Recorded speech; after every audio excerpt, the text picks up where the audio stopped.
L'affaire Jubilard, déjà emplie de zones d'ombre, cache une figure qui a longtemps intrigué l'amant secret de Delphine. Né à Roubaix, il menait une vie ordinaire dans le Tarn-et-Garonne, marié, père de famille, employé dans une grande enseigne de bricolage, en apparence un homme banal.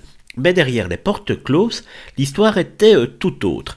C'est lui que la presse a surnommé l'amant de Montauban. Passionné de bricolage et de voitures, pianiste amateur, il le séduisait par un certain charme discret.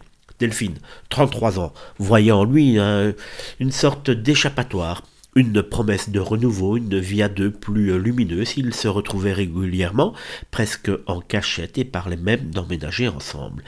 Mais ce portrait, presque idéal, s'est fissuré avec l'enquête. Sa femme le décrit et l'a décrit comme un pervers narcissique habitué des sites de rencontres extra-conjugales, parfois même sur le darknet. Derrière son masque d'homme rangé, il dépeint donc un manipulateur obsédé par les conquêtes. Les enquêteurs, eux, ont rapidement écarté sa responsabilité directe dans la disparition, puisqu'il ne se trouvait pas dans le Tarn la nuit fatale. Mais son rôle dans la vie de Delphine reste central. C'est pour lui qu'elle voulait quitter Cédric, et son épouse venait de découvrir le poteau rose. Un détail qui a peut-être tout déclenché ce fameux soir de décembre 2020. Delphine lui a envoyé une photo d'elle en chemise de nuit, une photo que Cédric aurait découverte, une étincelle suffisante pour faire exploser la jalousie.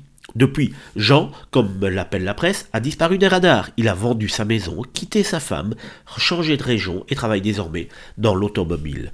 À nouveau, départ, dit-il, mais dans cette affaire, chacun garde ses fantômes et le sien, c'est Delphine. Quelque chose me dit que cet amant de Montauban va revenir sur le devant de la scène lors de ce procès et qu'il a un rôle à jouer dans cette affaire bizarre.